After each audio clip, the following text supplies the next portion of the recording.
As regular viewers of the show know, unlike the left-leaning media, we are not obsessed with every subpoena issued by the January 6th committee and the breathless media coverage of the committee voting on whether to refer a criminal case to the Department of Justice is, in my view, mostly liberal political theater. But when the DOJ actually files criminal charges, as opposed to just the committee recommending them, as they did against former Trump aide Steve Bannon, the ante is raised. And today, there was a big hearing in that case, and a lot of people seem to misunderstand what's going on. So first, let's take a step back, because this has been a wild few days in the case.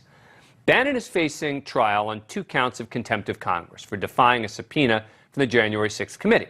Now, Bannon has always claimed that he didn't have to testify in front of the committee because of what's called executive privilege, that his communication with former President Trump and other information he might have should be protected, and that he shouldn't have to discuss any of that with the January 6th committee. Now, the legal problem for Bannon has always been, number one, he hasn't been in the administration since 2017, so it was always unclear how conversations from years later in 2020 could be covered by executive privilege. And number two, a former president may not be able to invoke executive privilege anyway. But now, days ahead of criminal trial, he's made the sudden decision to reverse course and agreed to testify in front of the committee. And many in the media have been focusing on that as the big story of the day. But that really misses, in my view, the big story here, the real story. In a filing this morning, the Justice Department revealed that Justin Clark, an attorney for former President Donald Trump, specifically said that the former president never invoked executive privilege. The DOJ released an email that Clark sent to Bannon's attorney, Robert Costello. It said, quote, "In light of press reports regarding your client, I wanted to reach out just to reiterate, our letter referenced below did not indicate that we believe there is immunity from testimony from your client. As I indicated to you the other day, we don't believe that there is," meaning we don't believe there's immunity. Now, you've made a different determination. That's entirely your call. But as I also indicated the other day, other avenues to invoke the privilege, if you believe it to be appropriate, exist and are your responsibility. Today's DOJ filing revealed that Clark, that Trump lawyer, told prosecutors that Bannon's attorney misrepresented to the January 6th committee what Trump's lawyer had told him. Think about that. President Trump's lawyer is basically saying that Bannon's lawyer isn't telling the truth. So this explains a big development from Friday, when Bannon attorney Robert Costello filed a motion to withdraw from Bannon's defense team, saying that he might be called as a witness in the case. Well, now that kind of makes sense.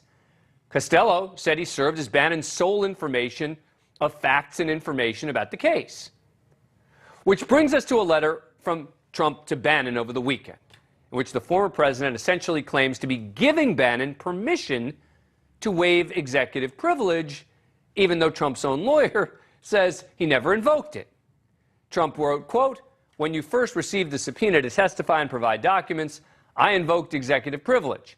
However, I watched how unfairly you and others have been treated, having to spend vast amounts of money on legal fees and all of the trauma you must be going through for the love of your country. And out of respect for the office of president, therefore, if you reach an agreement on a time and a place for your testimony, I will waive executive privilege for you, which allows you to go in and testify truthfully and fairly." But again, there's almost certainly no executive privilege for Donald Trump to waive here. This is for a guy, Bannon, who has not served in the White House since 2017. So now Bannon is using this letter from Trump as cover to say he will now testify, and this is where the misconceptions come in. This does not get him off the hook on the criminal contempt charge. He still did not have the authority to totally disregard the congressional subpoena. The criminal contempt charge is to punish someone for not complying, and doesn't just disappear after you avoid the subpoena for months. Now, Ben may have defenses here, but this isn't technically an obstruction of justice charge, but it more or less functions as one. There's a reason why Steve Bannon was charged, and others, like former Chief of Staff Mark Meadows or Trump aide Dan Scavino, were not. Despite the fact that Congress had wanted them charged after invoking executive privilege, The DOJ believed that neither Meadows nor Scavino was totally non-compliant. Basically, they think that Bannon just blew off the subpoena. That is a critical legal distinction. And so that brings us to today. Steve Bannon's attorneys were in court today trying to argue for a delay in his criminal case. It's supposed to start on Monday. They wanted at least a few months, and they wanted to call various members of the January 6th committee as witnesses. The federal judge Carl Nichols was appointed by President Trump. So to find out how it all went down, let's talk to someone who was there. Ryan Barber is the justice correspondent for Insider. He covered the proceeding today in Washington. Ryan, thanks so much for coming on the show. Appreciate it. All right, so it seems today ended up being a pretty bad day for Steve Bannon. Take us through what happened. Yeah, that's a complete understatement. I mean, if you were one of Bannon's attorneys waking up this morning thinking about how this 10 a.m. hearing is going to go, this is almost as bad of a scenario as you could have envisioned. They came in with a few different points. They said, hey, there's been a lot of publicity around the January 6th committee hearings. That warrants a delay. They pointed to this recent letter from Trump and said, hey, give us the delay to give our client a chance to testify. And they pointed to a series of unresolved pretrial disputes to say, we need more time to sort these out, to get some finality, and to know what we even have to work with come trial. So we cannot be ready in a week. And the judge denied virtually everything, said no delay. And he said that, hey, if maybe some of these pretrial disputes went in your favor, it would have brought in some new complication to the case, would have brought in some new material to the case. But he said, don't worry about it, because I've rejected all of these potential defenses. So it's pretty simple.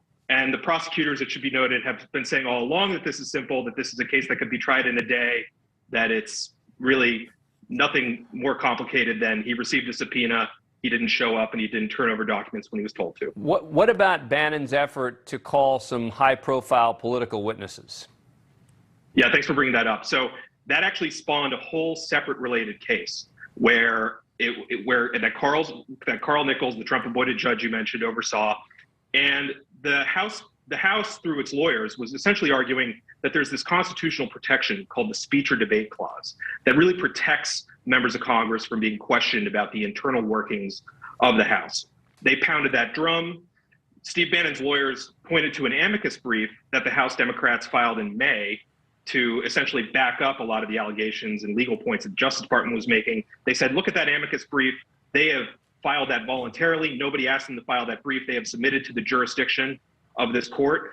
At the end of the day, Judge Nichols heard the arguments and said, I'm quashing the subpoena, Steve Bannon, you can't bring in these members of Congress. And we actually heard the House's top lawyer today say that Bannon was trying to turn it into a political circus by subpoenaing these lawmakers in the first place. I think Steve Bannon has been surprised by the fact that this is actually going to trial now. I think that he'd been hoping and thinking he could postpone it, because even if he postponed it till after the 2022 election and Republicans take over the Congress, that doesn't solve his criminal contempt charge.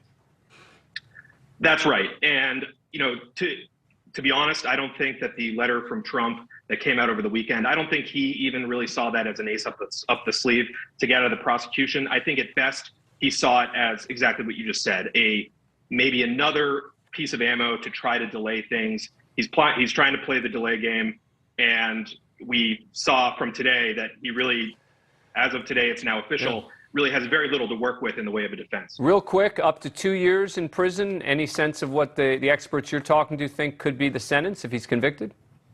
That's right. So he faces a maximum of 1 year in prison, along with a $100,000 fine on each of the counts.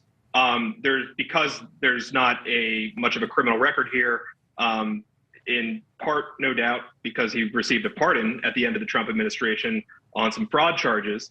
That is going to be a factor in the sentencing guidelines. So I think as you see in a lot of cases that are handled at the federal level, it's going to be something well below that maximum you mentioned. Yeah. Ryan Barber, thanks so much for coming on the show. Really appreciate it. Really appreciate having me. Thanks, Dan. Thank you for watching. Go to newsnationnow.com to find NewsNation on your cable provider. And don't forget to click the red subscribe button below to get more of NewsNation's fact-driven, unbiased coverage.